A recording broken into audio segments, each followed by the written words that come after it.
Hey, deserving listeners, Love is Blind, Season 3 interviews. Let's watch. My name is Dr. Kirk Honda. I'm a therapist and a professor.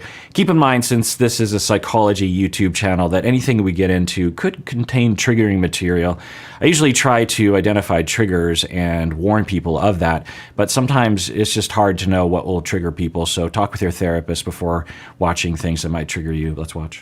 We're obviously going to talk about Zenab, but do you feel like, because you talking about this moment in the pods, and then obviously we saw what happened outside of the pods, which we're going to get to later. Do you feel like Zenab was like a lot different in the pods than real world? I think Zenab in some ways learned what I was looking for in the pods and kind of catered to that, because I was like sensing it, but it still wasn't enough to like turn me away. But like, and I don't know how much I should or shouldn't share, but there was just... Okay, so this YouTube channel is called The Bays TV, and they are interviewing Cole. And Cole, I think he just said that Zenab in the pods was faking a different persona to trick Cole into liking her. Is that what? That can't be what he's saying. It's like certain things where like, I think at first when we were first dating, like she would use a lot of profanity and I just like didn't cuss very much in the pods. And so then I noticed like as time went on, she would stop using profanity because she just realized I didn't talk that way. So like she was kind of like figuring out who I was and then like going into our dates to speak to the things that she was smart about it, you know, like. Right. Yeah, but that's not really being your true self. And That's interesting. I don't know what I think about that. My first thought is that Cole, because of the way things turned out, he is hurt and upset about how the relationship went and how he perceives the way that she treated him.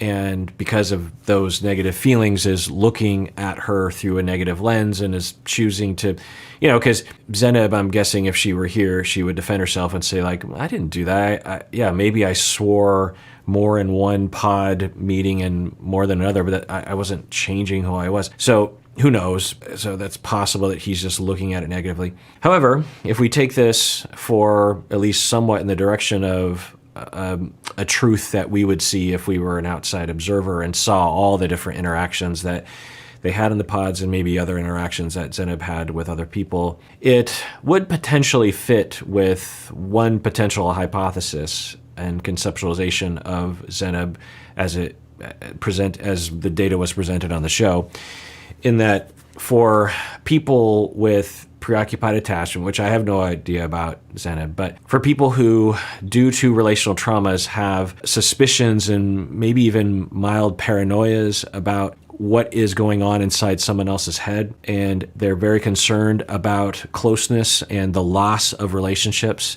and they're very sensitive. They tend to read into things a lot. You'll text them, the preoccupied person will text you, and then you will wait a little bit to text them back because you're busy or something. And instead of the preoccupied person just saying, well, I'm sure they're busy, or just having more in their life that they can entertain themselves with, they will take that lack of text from you as an indication that not only are you rejecting them, but you're a jerk face because you're refusing to text them back. And then they might start texting you and like, how dare you not text me back or whatever. Now, not everyone with preoccupied attachment will do that, but that's one version of it. It's what we might call a loud version, an angry version. There's also a self-hating version. Preoccupied people tend to hate themselves because of the way they were treated. Whether or not that's the prominent face that they show everyone around depends on the different, because of the people of the planet, it's, according to research, it's potentially the case that 1 billion of the 8 billion people on the planet would be categorized as having preoccupied attachment. So of that billion individuals around the planet, and they've done studies in other cultures, could we generalize about all billion of their personalities and their general tendencies? There would be some through lines, some themes, of course, according to research, but these are highly varied individuals across different cultures, blah, blah, blah. But anyway, so for these individuals, they tend to be very desperate for closeness. They tend to deep down wonder if anyone will ever love them as intensely as they love other people, as they need other people. They wonder if they're good enough for people to love them. And thus, they might have a variety of different coping mechanisms to try to deal with that, one of which is to try to change themselves for other people because they believe if they're true to themselves, they're not really going to retain any kind of relationship. It's also possible that these individuals don't even really know who they are because they weren't raised in a way that allowed them to know who they are. So I'm trying to match this up with what we saw with Zeneb and the information there. And this doesn't seem to ring a bell. It didn't seem that in terms of what we saw on the show, and who knows what really is the case. But of course, Cole was there for much longer than I was, so maybe he saw more of that than we did. I don't know. That she was smart about it, like right. Yeah, But that's that not makes really sense. being your true self. And I feel that a lot of people do that in relationships, especially girls. Like, we definitely want to lock the guy down. So it's like, okay, this is what he likes. This is what he doesn't like. And we kind of like, Yeah, I mean, what I'm probably going to say to this, but what I'll say is that this aspect of preoccupied attachment and or being a chameleon for other people's enjoyment, meaning you will chameleonize yourself so that because you're trying to gain their approval. All genders have that potentiality, depending on one's upbringing and what defense mechanisms seem logical to one when one is small. Now, might we find in the research that of the people that will chameleonize themselves, there's a slight tendency for people to identify as women? Maybe. I could see that. Maybe like a 60-40 kind of a thing. But certainly there are plenty of men who are preoccupied, plenty of men who will chameleonize themselves because they're terrified of being rejected, terrified of people not approving of them, for sure. morph into this being that isn't true to ourselves. Yeah, you don't realize who they are till you move in with them. What you trying to say? All of the habits. I'm still dealing with it. We're married now. It's 6-7 years in. I'm still dealing with it now. So yeah. And it's interesting because I don't know, this is just me thinking off the top of my head, but the way we frame it is genderized, right? For this phenomenon, when we identify it happening as a woman is chameleonizing themselves, then it's because she's trying to bro down, right? There's a term for it. Like you're trying to be like one of the guys where you drink beer and watch sports, even though you don't really drink beer and you don't really watch sports, or you might be open to an open relationship when it isn't really what you want to do, but you're just chameleonizing yourself so that someone will love you and you have low self-esteem. So it's usually framed around low self-esteem for women in terms of the narrative. For men, it's usually narrativized as narcissistic. People will say that the person is psychopathic because they presented it a certain way and they sucked you in, right? So isn't that interesting? And I don't know, that's just anecdotal. But we could be looking at the same phenomenon and just narrativizing it in completely different ways based on stereotypes as to what makes up a man and what makes up a woman. I don't know. What do you think? This is just off the top of my head. It's not very refined. I believe he told me he wanted multiple wives, and I was like, what? No, I don't think it was that. I didn't go for that, but one time he did say something about like threesomes, and I totally was like, oh yeah, like threesomes, no big deal. And then we start dating, and I'm like, oh, we're not having a threesome, like you know. And I mean, now that we're married, I'm a little bit kind of more open to it, but we haven't really gone there. Listen, this interview is not about us. Yeah. So the other thing I'll say is that for Zeneb and for this couple and for people out there, it's also not weird or pathological or deceptive to adjust to the person you're dating, right? If you're swearing a lot and you tend to swear, and like the way that Cole was saying, because I think what he was saying was that she swore a lot, and then as he presented as not swearing, she adjusted to not swearing. One could call that deceptive and chameleonizing yourself. You could also call it just being polite, Like, I swear a lot when I'm around my wife because she swears a lot and my friends swear a lot, on average, I would say. But when I'm on this channel and when I podcast, I don't swear as much. I do swear occasionally, but not as much because I have learned over time. I've been podcasting for over 14 years. And in the beginning, I swore normally. And people would email in or comment and say, like, can you stop swearing, or my kids are listening or something. And so I didn't completely get rid of swearing because, I don't know, it just feels, this is an adult show, so you shouldn't be listening to this with kids that can understand it anyway. I don't know, maybe y'all do.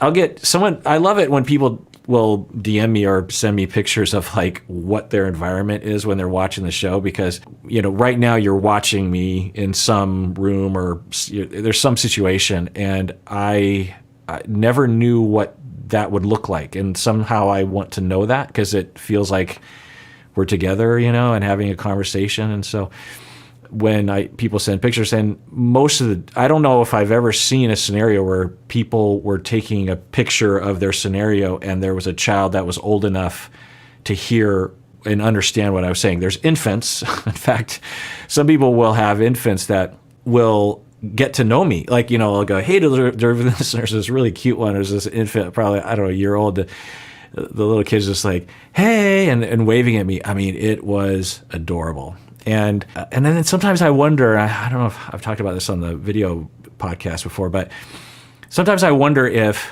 for these individuals, these small people, that for them in 20 years or 30 years, they'll come across a video of mine again and they'll just be like, I remember that guy when I was 2 years old, my mom watched it. And the way that I feel about things that I saw when I was 2 or 3, well, they'll feel about me in that way. Anyway, so I don't know what I think about kids, because I always talk as if I'm talking to adults and people that can handle this kind of adult conversation. You know, I talk about all sorts of adult level things, and I try to label all the content, you know, explicit, and label everything as being for adults. And from what I understand, maybe there's an occasional teenager, older teenager, that, because I just don't think I appeal to younger people, right? But I also just think if you're listening to this stuff, you should be careful about listening in front of, like 7-year-olds, I wouldn't recommend that any 7-year-old listen to any of the stuff that I talk about. You know, there's probably excerpts that are fine, of course, but suddenly I'll start talking about some pretty adult things. So anyway, my point is that if I'm going to swear, I'm just like, well, this isn't really a rated G show to begin with, so why would I stop? You know, and I actually did a survey and asked people, like, do you want more swearing or less swearing or the same amount of swearing? And most people were like, same amount of swearing. Some people were more swearing, some people were less swearing. And so anyway, the point is that I've adjusted to less swearing, not because I'm trying to deceive the audience into thinking that I swear less, but I'm trying to be polite. So it's possible that Zeneb was just being polite. It's possible that when they were dating, this couple, and he was talking about threesomes, that she was like, well, you know, we're dating and maybe, and then later on thinks about it, was like, yeah, nah, you know, it's not like you're trying to deceive or suck someone in. Or now you should absolutely be differentiated in those moments and think, like, am I saying this because I want to please them, or am I legitimately open to it? You know, in dating situations, you absolutely should do that, right? This episode is sponsored by BetterHelp. Let's talk about empowerment. When we feel empowered, we recognize our strengths. When we feel empowered and we experience adversity, we're more likely to see it as a welcome challenge rather than an overwhelming obstacle. And since we're social creatures, we often need help from others to feel empowered at times. We might need others to give us perspective. We might need others to recognize how we might be able to overcome the obstacle. And sometimes the people around us, they're really not that much help. I've been there before. When I went to therapy for the first time when I was 19 years old, it was primarily because none of my friends were very helpful in this area. Sometimes it's it's really great to talk with a therapist when you want to feel more empowered. Well, that's where BetterHelp comes in. BetterHelp is convenient and flexible and affordable. If you want to live a more empowered life, therapy can get you there. Visit betterhelp.com/Kirk today to get 10% off your first month. That's BetterHelp, HELP.com/Kirk. Did you feel like there was that connection? Because as a viewer, we kind of felt like it was lost. Like it didn't seem like she was interested in what you were saying. And I mean, at one point she told you talk too much, you know? Mm-hmm. So like, was that the same? Did that feeling that you have in the pods last in real world? It got tough really quick. The feeling was still there because things would happen, like her laugh or like certain things that we had talked about in the pods would come back, and you would remember like, oh, this is how I felt when I was dating you in the pods. But yeah, 100%. Like the first thing I remember being like, yeah, that stands true, and that's the way it looked. That there were some major concerns for both of them when they met in person, but then there would be things that would happen on camera, but I'm guessing mostly off camera, that would remind each other of the person they fell in love with in the pods, for sure. Really concerned about was the morning in Malibu where I woke up and I'd gone to the gym, and then I came back and like she wasn't talking to me, and she had like done an interview and said that like I just remember her being like, she was mad. She was mad at me that I didn't like spend time with her in bed, but I. Interesting. Did we know that he went to the gym? Maybe we did know that. I forgot that if we did know that I think he's talking about that first morning, or that one morning when they had that fight. And he's saying that, and from my memory, he said that he's kind of an early riser and she isn't. And so he woke up and he didn't want to wake her up. And he's like, I'm going to go to the gym because that's me. And so he goes to the gym. And by the time he gets back, she's already very, very upset and being hostile with him and assuming a lot of things about what was going on in his mind. I think that's what he's talking about right now. Told her like, hey, I'm gonna wake up at 8 and go to the gym, because we only could go to the gym if we like scheduled it in the morning, and then they wouldn't let us do anything the rest of the day. So I just got up and went to the gym, and my ex-wife hated it if I woke her up, like hated, like dreadfully, like. Okay, interesting. So he's trying to learn from his mistakes and not waking her up in the morning, and sure. Now, even if we go with Zeneb's interpretation, what we saw, the way that she was treating him, did that make sense? Was that differentiated of her to really give him the cold shoulder, even if he was mildly inconsiderate for not hugging her and kissing her before he left and went to the gym? And he also says that the night before he told her he was going. It wasn't like he just abandoned her, you know? And 8 o'clock, I mean, that's not, I'm a night owl. I go to bed at like 1 or 2 in the morning. And so I wake up at 8 or 9. And so that's early for me to go to the gym, but not for most people. I mean, most of y'all probably wake up at like 5:45, which I don't understand. My wife actually gets up at like 4:30 or 5 or something, 5:30. So, you know, it's not super early, 8 o'clock. I'm pretty sure this is why we got divorced, is because I would like wake her up sometimes. So I just learned, like, don't wake women up. So I just quietly got up and left. And then I come back and Zeneb was pissed. Hold on. So is this the morning of the first time you guys got intimate? I think it was like the first morning. Yeah, it was like. Yeah, interesting. Yeah. I mean, who knows? And I would imagine that if there is data to support Zeneb's hostile treatment. It was hostile. It was quietly hostile, but it was hostile. The way she was treating him was hostile. Now, it's possible if we knew what was really happening, we saw it, we would understand her hostile demeanor toward him. We weren't there, we didn't see it. But I imagine that if there was a real reason why she should be hostile towards him in the morning, she would have talked about it at some point at the reunion or while the show was running or in one of the interviews. She would say, look, y'all, you understand the way that morning, let me tell you what he did to me. No, we never heard that. Now, maybe there is something there and she just doesn't want to create drama or something.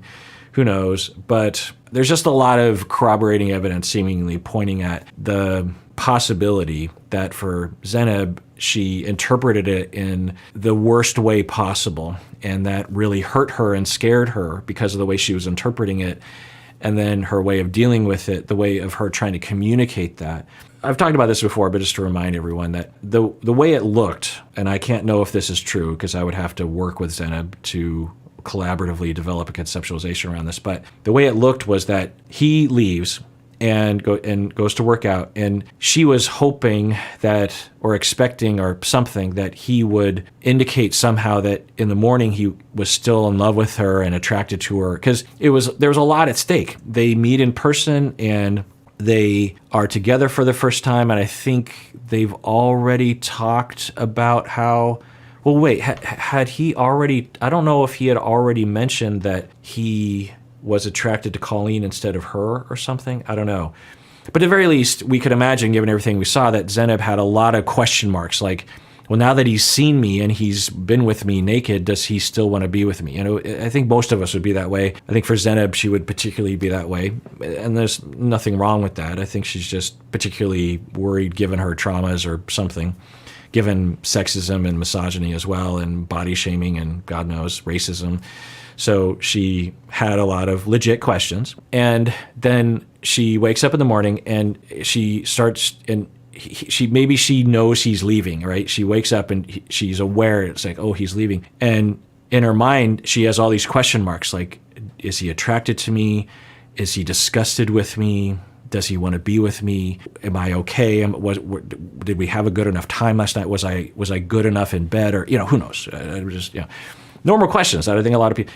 And then she's like, okay, well, it would be really great if I could answer that question, if there would be an indication. And in her mind, maybe she's thinking, well, if he comes over here and he kisses me good morning and he tells me how much he loves me and tells me how great it was last night, and he uses the word great and not good, maybe I can relax. And that's what I'm hoping for. I'm hoping he comes over and does that. And then click, he's gone. And then the paranoia sets in. It's like, what does that mean? What does that mean? What does that mean? And it could mean this, could mean that, could mean that. What did I do? What did I do? I made a mistake and I need to protect myself. And the walls go up, and screw him. And he's a jerk face. But I hope that he'll be able to learn from his mistake, because next time I want him to do that to me. So, to reassure me. So my way of communicating that is to be hostile, is to subtly punish him and give him the silent treatment, because next time I want him to be more reassuring. So in her mind, she's communicating that to him, and all he's picking up on is, how come she's so angry at me? What did I do? I just went to the gym and I'm trying to be nice to her. This is I don't know about Zeneb, but what I just described is a very common dynamic. This happens a lot. I would venture to say all of us are prone to it occasionally, for sure. But some people, given their relational traumas and their defensive structure, are prone to it literally every day.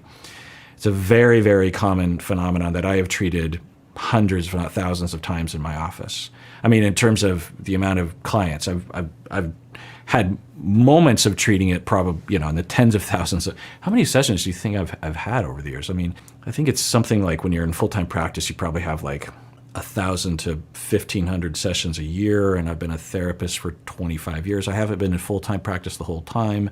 So let's round it off to 20,000-ish sessions or something. Wow, it's a lot. I think that's what we're hearing about right now. Come back, and Zeneb was pissed. Hold on. So is this the morning of the first time you guys got intimate? I think it was like the first morning. Yeah, it was like the first morning. I was wondering. I was so confused. I was like, what happened? I mean, you pretty much explained it all. And now I'll add, the aside from Cole that he could have been contributing, whether he knew it or not, was there's a possibility he was overcompensating because of his previous ex-wife, and he was being so there's a possibility he was still hostile and hurt about his ex-wife because of not only divorce, but also, I don't know if I included that, but he basically said that him waking her up in the morning with his ex-wife was a major reason why he thinks that she divorced him. He sort of was laughing about that, but it sounds like it was a big deal. And so when we go through that, we have a reverberating reactivity to that, where we're still hurt and we feel like, I was trying to be quiet, but why did she get so angry when I would wake her up in the morning? She's a very light sleeper, or whatever he believed. Who knows what really happened, but his belief system. And so he's like, well, then screw that. I'm just going to be super, super quiet in the morning, and I'm not going to be nice in the morning because you only deserve niceness when you're nice to me. So okay, fine. You don't want to hear me in the morning. You're not going to hear me, but I'm also not going to be nice to you. Okay. We could imagine that happening with his ex-wife, and then he retains that. So that could have been affecting him a little bit with Zeneb, even though Zeneb didn't deserve that little bit of coldness in the morning. There's also a possibility, and there's really no indication of this, but there's a possibility that given that he was questioning his attraction to Zeneb upon meeting her in person, that he was subtly rejecting her and consciously or unconsciously, and was in that morning subtly sending messages that he didn't like her or something. I mean, there's no indication of that, but there's a lot of nuances in communication and subtle messages that are being sent, and that could have also contributed to Zeneb having those question marks and that reactivity. I don't know. It's like, good morning, how's it going? Da da da da. We just do our whole. I was just being me, and I could just tell like she was shut down, and they played it like totally accurately. She was like putting on her makeup, and I was just like, "Are you mad at me?" And then I was like, oh, "Okay, you're just gonna do that. All right, I'll just leave or something." I was just like, she was just ignoring me, and I think that's when I like got in the shower and wrote like "I heart you" on the mirror, and it kind of looked like I was just too much, and I'm just way too playful all the time, and she was over it. But in reality, I was trying to like get on her good side. I was like trying to figure out like, are you mad at me? What did I do? Yeah, it certainly looked that way. And he says it's edited accurately. And of course he would say that because it makes him look at least not bad, and maybe Zeneb, it makes her look bad, I guess. So who knows? But the way he's describing it, it certainly coheres with what we saw. Because we hadn't talked about it at that point. Was that like the first red flag? I keep trying to figure out what his t-shirt is, and I keep wondering, is it because it's yellow and green, which is frequently a Seattle color. I don't think it's a Seattle Sonics shirt. All right, well, that is for that episode. If you want to get merch, there should be links below. Also, I do Cameo if you want to shout out for the holidays or for birthdays or something, anniversaries, that sort of, or even pep talks. I can't provide therapy over Cameo, of course, but a pep talk here and there that's non-clinical can be fun for everyone, I suppose, and everyone out there. Please take care of yourself because you deserve it. You really, really do.